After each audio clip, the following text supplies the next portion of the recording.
தமிழகத்தில் உள்ள 11 மாவட்டங்களில் இன்று மழைக்கு வாய்ப்பிருப்பதாக வானிலை மையம் தகவல் வெளியிட்டுள்ளது. இதனை நாம் அண்மை செய்தியாக பார்த்து வருகிறோம். 2 மாவட்டங்களில் மிக கனமழைக்கு வாய்ப்பிருப்பதாகவும் அங்கு ஆரஞ்ச் அலர்ட்டும் விடுக்கப்பட்டிருப்பதாக வானிலை மையம் தகவல் வெளியிட்டுள்ளது. இது பற்றிய கூடுதல் விவரங்களோடு இணைகிறார் எமது செய்தியாளர் லாவண்யா. அவரிடம் விவரங்களை கேட்டு பெறலாம்.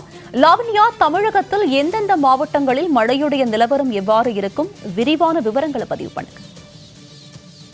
வணக்கம். தென்மேற்கு பருவமழையானது தமிழகம், புதுவை, காரைக்கால் பகுதிகளில் பரவி காணப்படுகிறது. இதனை முன்னிட்டு தொடர்ச்சியாக நாம் பார்க்கக்கூடிய ஒரு மாவட்டமாக கோவை மற்றும் நீலகிரி மாவட்டம் இருக்கிறது. இந்த மாவட்டத்தில் தொடர்ந்து மழையினுடைய அளவானது அதிகரித்து வண்ணமே இருக்கிறது. அதாவது இயல்பை விட அதிகமான ஒரு மழைப்பொழிவை சந்திக்கக்கூடிய மாவட்டமாக நீலகிரி மாவட்டம் இருக்கிறது. அதை தொடர்ந்து இந்த நீலகிரி மாவட்டத்தினுடைய அருகாமையில் இருக்கக்கூடிய ஈரோடு, சேலம், தர்மபுரி உள்ளிட்ட பகுதிகளிலுமே கனமழைக்கான வாய்ப்பு இருப்பதாக சென்னை வானிலை ஆய்வு மையம் தகவல் தெரிவித்திருக்கிறது.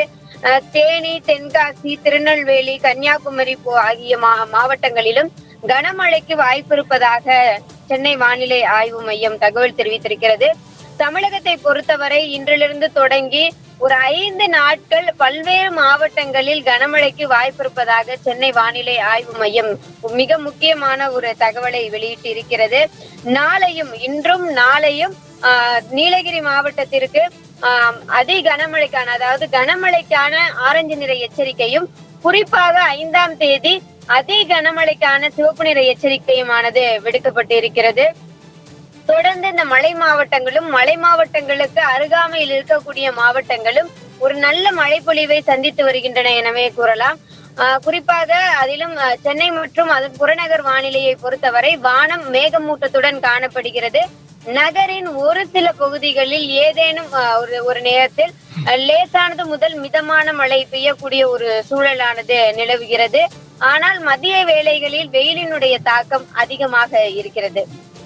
உங்களுடைய விரிவான விவரங்களுக்கு நன்றி லாவண்யா.